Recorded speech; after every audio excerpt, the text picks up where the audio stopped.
Hey everyone, Anthony Venuti with InTouch Mortgage Solutions. It's Friday, Finance Fridays, and thank you again for tuning in for another episode. On this episode, we're going to take an opportunity to answer some of your questions. You don't want to miss it. Stay tuned.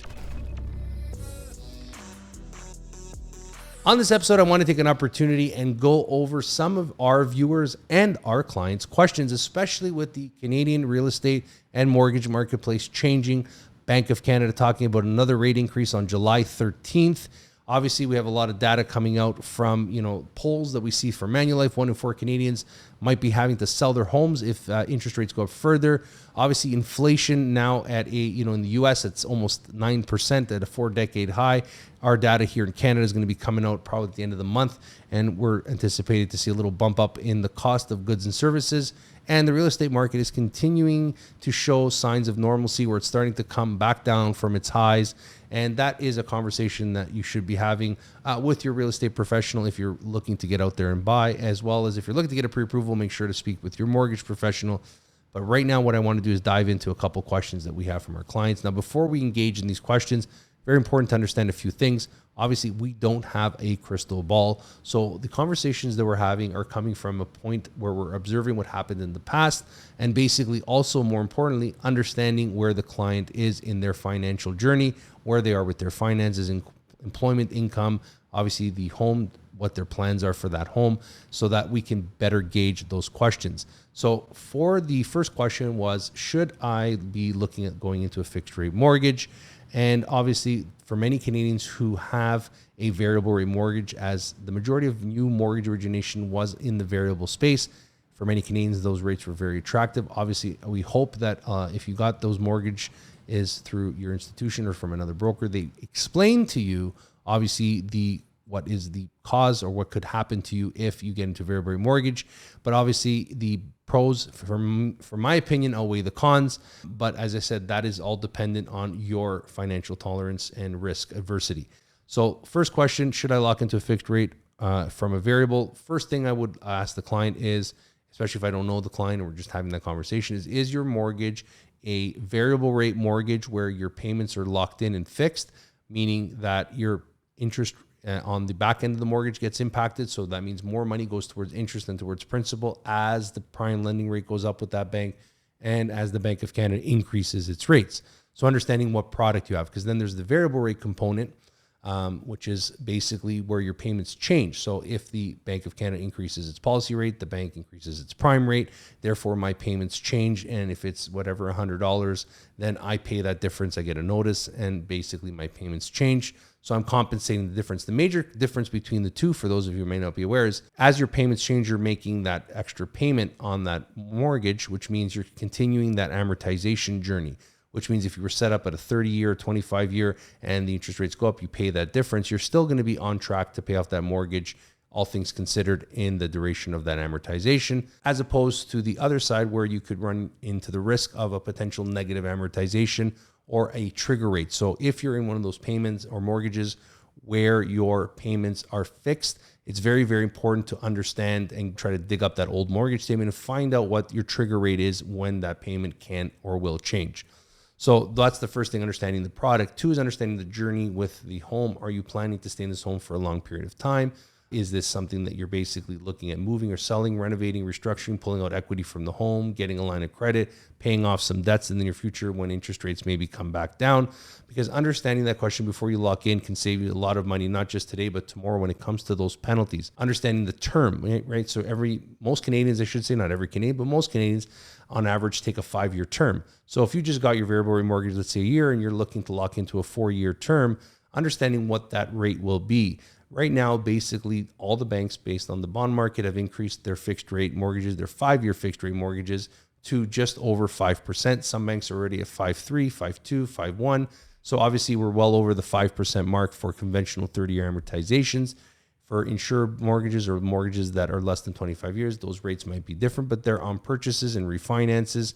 Obviously, there's a different product out there for each and every client, but understanding more or less what that rate is that you're going to get offered from your bank. And we advise our clients, reach out, contact your bank, find out what they're going to give you, what you can lock in at, get that payment, look at your variable rate mortgage payment right now and see what the difference is between the two, and understanding that actual difference and how much it's going to cost you right away per month over the next little while will be a very good indication. Now, we always say, in that case, we can't tell the client what to do. We say, look, here are your numbers. This is what the options are. What do you feel? Are you able and comfortable to come up with the extra $400 or $500 a month that is that to lock into a fixed rate mortgage right now? Obviously, depending on the size of the mortgage. Is it something that you can afford? Something you're going to have to come up with? Is it going to have to change something in your lifestyle, in your budget? Is you going to have to cut back on things?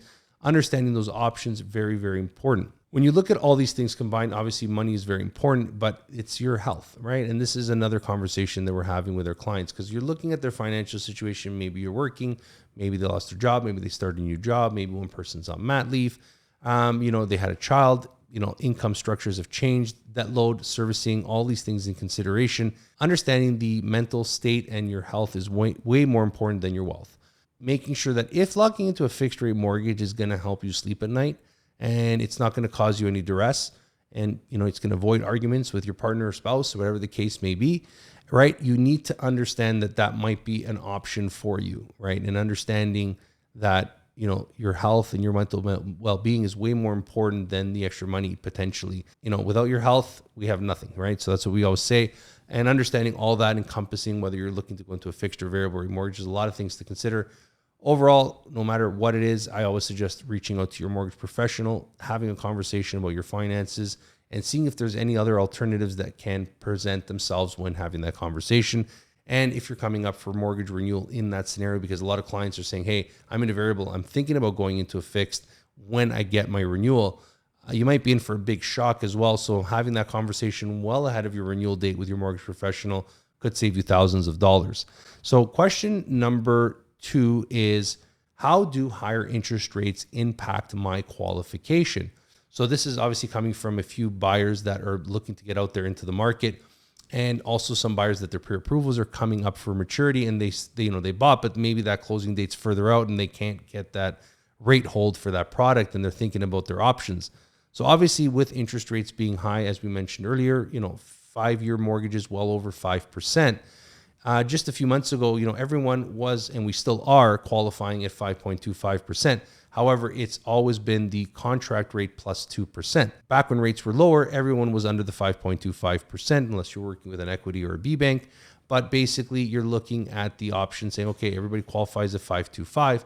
Now, if the actual rate, the contract rate is that you're getting is 5%, that means now you're qualifying at 7%. So that's 2%, almost 1.75% higher than basically what you were previously qualifying. And that can be a huge detrimental blow to someone's purchasing power when they're going out there to buy. And obviously qualification being the most important thing. Even if the home prices have come down, and we did this in another video, we talked about how home prices and rates can impact qualification.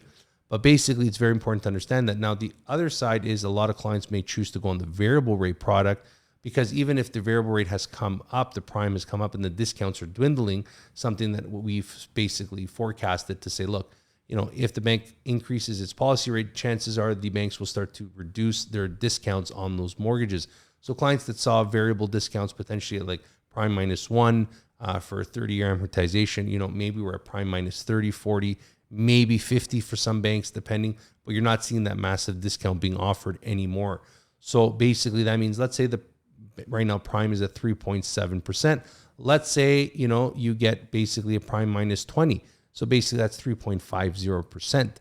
3.50% plus 2 is 5.50% as opposed to the 5.25. So even the variable end of mortgages are starting to get impacted for qualification.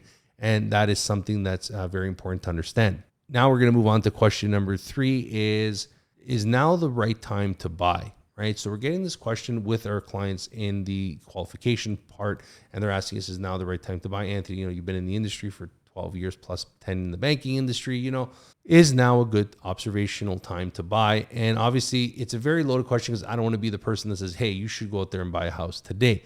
And we stay away from that conversation. It's more, are you capable of buying a house today? Right. And are you qualified? Are you able to support the payments? What is your lifestyle looking at like? Are you able to adjust to the current demands? Obviously, things are changing. Inflation probably here to stay for a little bit longer. Are you going to be able to support the maintenance, the cost for the home, depending on what it is that you're buying, the roofs, the windows, the doors, everything that needs to be changed.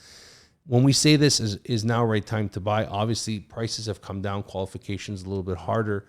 The best advice that we can give is if you qualify, then you should buy. So, right time to buy is when you qualify. So that's what usually we say to clients. And obviously, if you choose to wait, by all means, that is your perspective. You're entitled to do whatever you want. And basically some people will say, you should buy now. This is the time.